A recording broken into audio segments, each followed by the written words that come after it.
नमस्कार दोस्तों, स्वागत है आप सभी का एक बार फिर से आपके अपने चैनल जीके सर्च इंजन पर।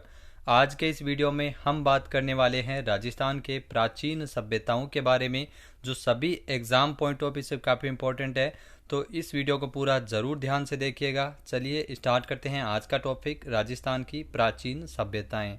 बात की जाए राजस्थान की सभ्यताओं की, तो राजस्थान में जो इतिहास को जानने का काल है, जो प्राग ऐतिहासिक काल, आदि ऐतिहासिक काल और ऐतिहासिक काल, तीन भागों में विभाजित किया गया था।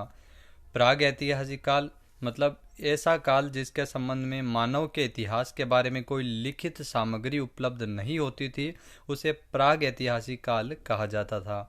बात की जाए ऐसा काल जिसके संबंध में कोई लिखित सामग्री तो थी लेकिन उसे पढ़ा नहीं जा सका था, उसे आदि ऐतिहासिक काल कहा जाता था। जैसे सिंधु घाटी की जो सभ्यता है, वहाँ से सामग्री जो मिली थी लेकिन उसको सही तरीके से पढ़ नहीं पा सकते थे, तो इसको आदि ऐतिहासिक काल के रूप में जाना जाता है। ऐतिहासिक काल जिसके संबंध में लिखित सामग्री को पढ़ा जा सकता है, उसे ऐतिहासिक काल भी कहा जाता है। तो तीन भागों में बांटा गया है इतिहास के स्रोत को। उसके बाद बात की जाए राजस्थान में, तो राजस्थान का जो पाषाण काल है, जिसमें उस समय राजस्थान में आदि मानव द्वारा प्रयुक्त जो प्राचीनतम पाषाण उपकरण उस समय उपलब्ध हुए थे, वे लगभग 1.5 लाख वर्ष पुराने थे। और इस काल में राजस्थान में बनास, बेडच, गंभीरी, चंबल आदि की नदियों की घाटियों या उनके समीपवर्ती स्थानों से प्रस्तर युगीन मानव सभ्यता के निवास करने के प्रमाण है वो मिले थे। पाषाण कालीन सभ्यता के मानव वहाँ रहा करता था, ऐसे निवास है वो मिले थे, ऐसे प्रमाण मिले थे। पूरा पाषाण काल, मध्य पाषाण काल, नव पाषाण काल, तीन भागों में बांटा गया है पाषाण काल को। राजस्थान में आपको बता दें कि पूरा पाषाण काल, मध्य पाषाण काल और नव पाषाण काल। आइए जानते हैं इनके बारे में। तो पूरा पाषाण काल यानी इस काल में जो पत्थर के खुरदरे औजार है वो उपयोग में लिए जाते थे। 1870 ईस्वी में सीए हैकर ने जयपुर एवं इंद्रगढ़ में हैंड एक्स यानी हैंड एक्स और जो एशियलिन कलीवर नामक औजारों की सर्वप्रथम खोज की थी। तो कुदाली टाइप का ये पत्थर से बना हथियार होता था, तो उस समय ये है वो ज़्यादा यूज में आता था। पूरा पाषाण काल के अंतर्गत 1870 में इसकी खोज है वो की गई थी। पूरा पाषाण काल जिसे प्रारंभिक पाषाण काल भी कहते हैं, जो राजस्थान में डिंगारिया, जयपुर में यहाँ अवशेष मिले थे। मानगढ़, नाथद्वारा, हमीरपुर, भीलवाड़ा में मिले थे। मंडपिया, चित्तौड़गढ़ में, बिंगोद, भीलवाड़ा एवं देवली टोंक में ऐसे अवशेष है वो प्राप्त हुए थे। तो पूरा पाषाण काल में ये नुकीले पत्थर के औजार है वो उस समय मिलते थे, हैंड एक्स जिन्हें कहा जाता था। इसकी खोज है वो सीए हैकर द्वारा 1870 में की गई थी। तो ऐसे क्वेश्चन डायरेक्ट पूछने को भी मिल जाते हैं। उसके अलावा जो मध्य पाषाण काल की बात की जाए, तो मध्य पाषाण काल का जो आरंभ है वो 10,000 ईसा पूर्व माना जाता है। लगभग 10,000 से अधिक ईसा पूर्व है वो मध्य पाषाण काल, ऐसा माना जाता है कि जो इसका काल है वो उस समय का रहा होगा। और इस काल में आपको बता दें कि मध्य पाषाण काल के अंतर्गत स्क्रैपर, पॉइंट विशेषज्ञ और उल्लेखनीय है जो अपेक्षाकृत छोटे छोटे हल्के कुशलतापूर्वक ऐसे है औजार है वो उस समय बनाए गए थे। और यह उपकरण लूणी और उसके सहायक नदियों की घाटियों में चित्तौड़गढ़ जिले की बेड़च नदी की घाटी तथा विराटनगर, जयपुर से ऐसे अवशेष प्राप्त हुए थे। अब मध्य पाषाण काल की विशेषता क्या है कि इस समय जो पशुपालन है वो मानव पशुपालन करना सीख गया था, लेकिन उसे कृषि का ज्ञान नहीं था। तो ऐसे औजार भी मानव उस समय बनाया करता था।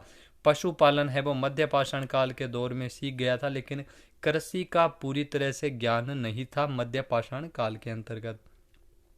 उसके बाद उत्तर या नव पाषाण काल जिसे कहा जाता है, नव पाषाण काल का आरंभ 5 या 7,000 ईसा पूर्व माना जाता है। उस समय कृषि द्वारा खाद्य उत्पादन किया जाने लगा। मतलब नव पाषाण काल के अंतर्गत मानव है वो उस समय कृषि उत्पादन है वो करने लगा था, कृषि के बारे में जानकारी हो गई थी।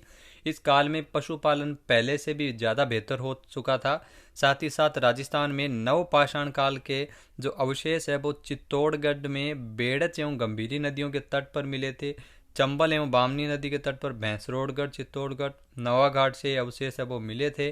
बनास नदी के तट हमीरगढ़, जहाजपुर, देवली, भीलवाड़ा आदि से प्राप्त हुए थे उस समय। उसके अलावा लूणी नदी के तट पर पाली से, समदड़ी से, टोंक जिले में आदि कई स्थानों से ये अवशेष है वो मिले थे। और उत्तर पाषाण काल में मानव है वो घर बनाकर रहने लग गया था। मोस्टली आप ध्यान रखिएगा, कृषि का उसको ज्ञान हो गया था, पशुपालन भी उन्नत हो चुका था और मानव है वो घर बनाकर रहने लग गया था। साथ ही साथ मृतकों को समाधियों में गाड़ना है वो उत्तर पाषाण काल में शुरू कर दिया गया था। प्रसिद्ध पुरातत्वविज्ञ जो गाइड चाइल्ड के द्वारा नव पाषाण काल को पाषाणकालीन क्रांति की भी संज्ञा दी है। तो पाषाणकालीन क्रांति क्यों कहा जाता है? क्योंकि उस समय मानव है वो सभ्यता को विकसित किया था, कृषि का ज्ञान हो गया था, घर बनाकर रहने लग गए थे और मृतकों की समाधियां भी बनाने लग गया था। तो पाषाणकालीन क्रांति को भी इसे कहा जाता है। उसके अलावा जो शैलाश्रय, जो शैल पर बने हुए चित्र, जो अरावली पर्वत श्रृंखलाएं और चंबल नदी घाटियों से शैलाश्रय प्राप्त हुए थे, जिसे प्राग ऐतिहासिक काल में मानव द्वारा उपयोग में लाए गए पाषाण उपकरण, जो अस्थि अवशेष एवं अन्य सामग्री है वो वहां से मिली थी। इन शैलाश्रयों में सर्वाधिक आखेट यानी शिकार से संबंधित चित्र है वो उकेरे गए थे।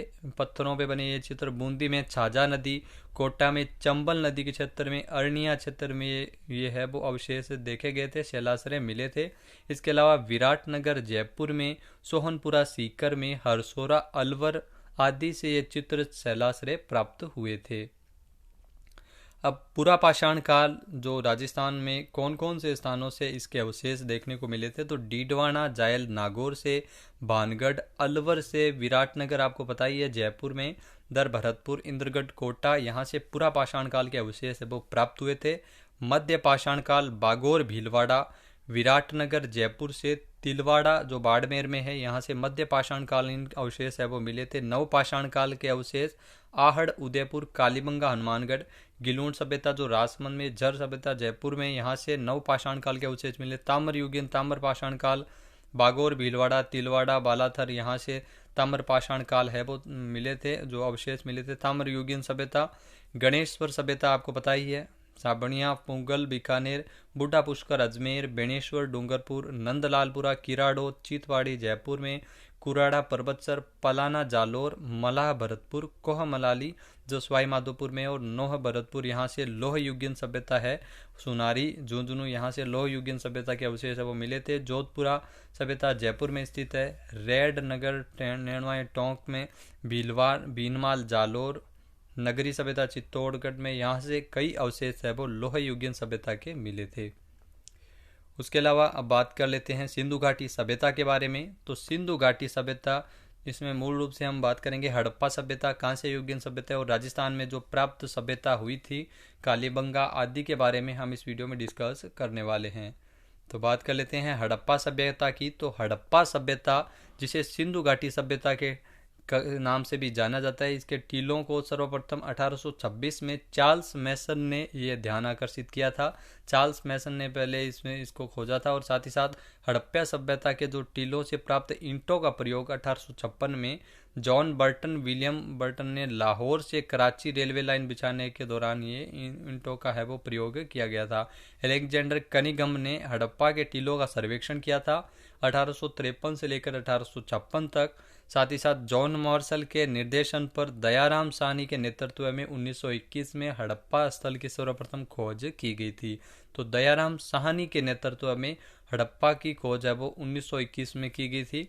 विधिवत रूप से सिंधु घाटी सभ्यता की घोषणा है वो 1924 में लंदन वीकली नामक समाचार पत्र में, पहले जॉन मार्शल ने लंदन में इसकी है वो घोषणा की थी कि भाई ऐसा स्थान है वो हड़प्पा सभ्यता का मिला है। 1921 में दयाराम साहनी के निर्देशन में ये खोज है वो महत्वपूर्ण हुई थी। भारतीय पुरातत्व सर्वेक्षण विभाग की स्थापना 1861, तो ये आप जरूर ध्यान में रखिएगा, अलेक्जेंडर कनिंघम द्वारा की गई थी, जिन्हें भारतीय पुरातत्व का जनक भी कहा जाता। तो यहाँ से भी इंपॉर्टेंट क्वेश्चन बन सकता है, पूछ लिया जाता है भारत में पुरातत्व का जनक किसे कहा जाता है? पुरातत्व का जनक कहा जाता है अलेक्जेंडर कनिंघम को। राजस्थान में पुरातात्विक सर्वेक्षण का कार्य सर्वप्रथम 1871 में प्रारंभ करने का श्रेय एल.सी. क्लाइगल को जाता है। लॉर्ड कर्जन के काल में 1902 में भारतीय पुरातत्व सर्वेक्षण विभाग का पुनर्गठन किया गया था। जॉन मार्शल ने इस विभाग में 1902 से लेकर 1928 तक भारतीय पुरातत्व सर्वेक्षण विभाग के ये महानिदेशक रहे थे। अब बात करते हैं कालीबंगा सभ्यता के बारे में। तो कालीबंगा सभ्यता के बारे में आपको ये जरूर ध्यान में होना चाहिए, ये सभ्यता कहाँ पर स्थित है? हनुमानगढ़ में स्थित है। इसकी पहचान है वो डॉक्टर LP टेसीटोरी द्वारा इस स्थान की पहचान की गई थी। और यह स्थल जो कालीबंगा सभ्यता है वो घग्गर जो प्राचीन सरस्वती नदी के किनारे स्थित है। तो ये आपको ध्यान में होना चाहिए, कहाँ पर स्थित है? सरस्वती नदी के किनारे स्थित है कालीबंगा सभ्यता। इसके खोजकर्ता थे अमलानंद घोष। 1952 में कालीबंगा सभ्यता की खोज की गई थी अमलानंद घोष द्वारा। कालीबंगा को हड़प्पा सभ्यता की तीसरी राजधानी भी कहा जाता है। तो ये भी इंपॉर्टेंट क्वेश्चन है। इसका उत्खनन बीबी लाल और BK थापर द्वारा 1961 में किया गया था। हड़प्पा की दीनहीन बस्ती कालीबंगा को कहा जाता है। तो दीनहीन यानी गरीब बस्ती भी कह सकते हैं। तो हड़प्पा की जो गरीब बस्ती है वो कालीबंगा सभ्यता को कहा जाता था। कालीबंगा का अर्थ आपको पता होना चाहिए, काले रंग की चूड़ियां। तो यहाँ से भी क्वेश्चन बन सकता है। तो इस टॉपिक से काफ़ी बार एग्जाम में क्वेश्चन पूछे गए हैं, तो इसके आपको ध्यान में रहना चाहिए। कालीबंगा सभ्यता इसकी खोज है वो हनुमानगढ़ में घग्गर नदी के किनारे की गई थी। अमलानंद घोष द्वारा 1952 में इसकी खोज की गई थी। और उत्खनन है जो खनन का कार्य बीबी लाल और BK थापर ने 1961 में किया था। कालीबंगा का अर्थ काले रंग की चूड़ियों से है। अब यहाँ से क्या क्या मिले थे ये भी आप जरूर ध्यान में रखिएगा। तो कालीबंगा सभ्यता से मिट्टी की बैलगाड़ी है वो इस सभ्यता में देखने को मिली थी। ताम्र वर्षभ यानी सांड की प्रतिमा की एक जो धातु की प्रतिमा का प्राचीनतम उदाहरण है वो कालीबंगा सभ्यता में ही देखने को मिले थे। भूकंप के जो साक्ष्य है वो सर्वप्रथम इस सभ्यता के दौरान देखने को मिले थे। यहाँ से साक्ष्य है वो भूकंप के साक्ष्य मिले हैं। अग्नि वेदिकाएं जो मिली है, यज्ञ कुंड मिले हैं, 7 अग्नि वेदिकाएं हैं वो कालीबंगा सभ्यता से प्राप्त की गई है। हल की लकीरें यानी जुते हुए खेत के जो प्राचीनतम साक्ष्य है वो कालीबंगा सभ्यता से ही मिले हैं। तो आप ध्यान में रखना, जुते हुए खेत, अग्नि वेदिकाएं, भूकंप के साक्ष्य ये कालीबंगा सभ्यता से मिले हैं। और जाल पद्धति कृषि यानी एक ही समय में 2 दिशाओं में भिन्न भिन्न फसलों की कृषि करने के अवशेष है वो कालीबंगा सभ्यता के दौरान ही देखने को मिले थे। उसके अलावा जो कार्बन डेटिंग पद्धति के आधार पर कालीबंगा सभ्यता का जो काल है वो 2350 ईसा पूर्व से लेकर 1750 ईसा पूर्व तक माना जाता है। कालीबंगा सभ्यता के जो उपनाम है कांस्य युगीन सभ्यता, आदि ऐतिहासिक सभ्यता भी कहा जाता है। हड़प्पा कालीन सभ्यता, प्राक हड़प्पा कालीन सभ्यता, इसे कालीबंगा सभ्यता के सारे उपनाम है। तो यहाँ से भी क्वेश्चन एग्जाम में काफ़ी बार पूछा जाता है। कालीबंगा सभ्यता से सिंधु घाटी सभ्यता के अवशेष मिले हैं। इतिहासकार दशरथ शर्मा ने कालीबंगा सभ्यता को सिंधु घाटी साम्राज्य की तीसरी राजधानी भी कहा है। कालीबंगा सभ्यता को दुर्गीकृत और अदुर्गीकृत भागों में बांटा गया है और ये फैली हुई थी उस समय। जो दोहरी प्राचीर के साक्ष्य है वो उस समय देखने को मिले थे। उसके अलावा हड़प्पाई लिपियुक्त मर्द भांड है वो कालीबंगा सभ्यता से मिले थे। लकड़ी की नालियां, लकड़ी से बनी हुई नालियां हैं वो कालीबंगा सभ्यता में देखने को मिली थी। शंख की चूड़ियां, हाथी दांत की जो कंघी बनी हुई है, हाथी दांत की कंघी है वो शंख की चूड़ियां ये कालीबंगा सभ्यता से ही मिले हैं। तौल के बाट, कांस्य दर्पण, कांस्य का दर्पण, ताम्र पिन, ताम्र चाकू, हड्डी की सलाइयाँ, ये सारी की सारी चीज़ें हैं वो कालीबंगा सभ्यता में देखने को मिली थी। यहाँ से ये अवशेष मिले थे। उसके अलावा जो बेलनाकार मेसोपोटामिया से प्राप्त हुई जो मेसोपोटामिया की मुहर है, बेलनाकार मुहर, वो कालीबंगा सभ्यता में खोजी गई थी। मकानों में कच्ची ईंटों का प्रयोग है वो कालीबंगा सभ्यता के द्वारा किया जाता था। साथ ही साथ एक बालक की खोपड़ी मिली है वहाँ, जिसके पीछे वाले भाग पर 6 छेद मिले हैं। इस प्रक्रिया को हाइड्रोसिलोफोबिया यानी शल्य क्रिया का नाम है वो दिया गया था। तो ऐसी खोपड़ी मिली है जिसके पीछे 6 छेद मिले हैं। तो ये खोपड़ी है वो कालीबंगा सभ्यता के वहाँ पर निकाली गई थी, खोज की गई थी इसकी। कालीबंगा में मकान कच्ची ईंटों से निर्मित थे और ये अलंकृत ईंटों की फर्श प्राप्त घर में लगी हुई थी। घरों के अंदर अंडाकार कुएं, बावड़ियों के साक्ष्य भी मिले थे। साथ ही साथ लिपि के भी साक्ष्य मिले थे। यहाँ का जो प्रमुख उद्योग मर्द भांड निर्माण एवं अर्थव्यवस्था का जो मुख्य आधार कृषि था। मुख्य जानवर ऊंट एवं कुत्ता। ऊंट तो आपको पता ही है कि राजस्थान में मिली थी, तो ऊंट होना स्वाभाविक है। कुत्ते के भी साक्ष्य है वो यहाँ से मिले थे। राजस्थान के बीकानेर में सेंधी नामक स्थान से कालीबंगा के समान ही उपकरण प्राप्त हुए थे और अमलानंद घोष ने इसे कालीबंगा प्रथम नाम दिया था। तो उसके अलावा और क्या मिले हैं, प्राचीनतम नगर के साक्ष्य। तो प्राचीनतम नगर के साक्ष्य कालीबंगा से मिले थे। मात्र सत्तात्मक परिवार की व्यवस्था, मात्र देवी की मूर्ति है वो मिली थी, तो इसके आधार पर यह अनुमान लगाया जा सकता है कि वो सभ्यता है वो मात्र सत्तात्मक हो सकती है। मात्र सत्तात्मक यानी महिलाओं का राज उस समय माना जा सकता है। तो कपाल छेदन क्रिया, कपाल छेदन की क्रिया जो मिली थी, एक खोपड़ी के अंदर 6 छेद मिले थे, तो ये भी कलश समाधान, कलश समाधान है जो उस समय मिले थे। साथ ही साथ मंदिरों में अवशेष किसी प्रकार के प्राप्त नहीं हुए थे। कालीबंगा सभ्यता में समाज में पुरोहित का मुख्य स्थान था। कालीबंगा सभ्यता को बहुधान्यदायक क्षेत्र कहा जाता था और उस समय कालीबंगा में मिट्टी के बांडों एवं मुहरों पर लिपि के अवशेष मिले थे। बेलनाकार तंदूरा भी मिला था जो कालीबंगा के निवासी भैंस, बकरी, सूअर, इनके साथ साथ ऊंट एवं कुत्ता भी पाला करते थे। उसके अलावा बात की जाए तो नगरों की जो सड़कें हैं वो समकोण काटती थी, समकोण पर काटती थी। इस प्रकार की सड़कें हैं वो कालीबंगा में देखने को मिली थी। 2 टीलों पर उत्खनन किया गया कार्य है वो मिला था और पश्चिम क्षेत्र में जो पहला टीला है वो अपेक्षाकृत ज़्यादा ऊंचा था और दूसरा टीला है वो अपेक्षाकृत बड़ा और नीचा था। ये दोनों टीले सुरक्षात्मक दीवारों से घिरे हुए थे।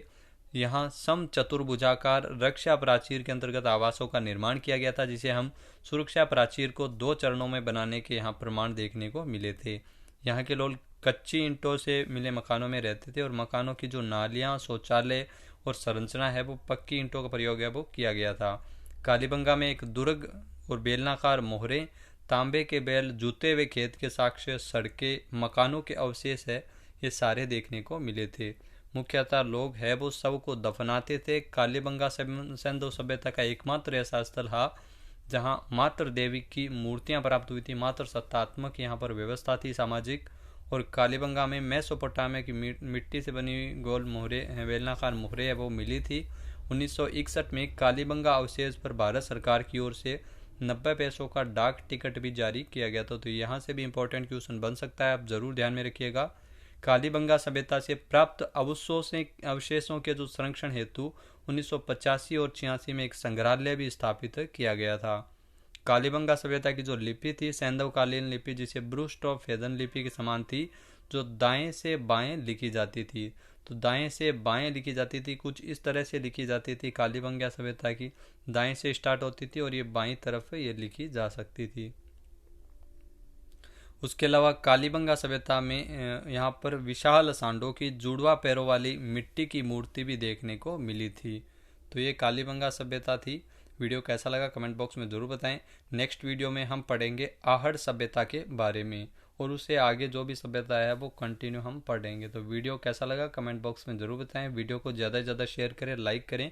वीडियो देखने के लिए धन्यवाद। जय हिंद, जय भारत, जय राजस्थान।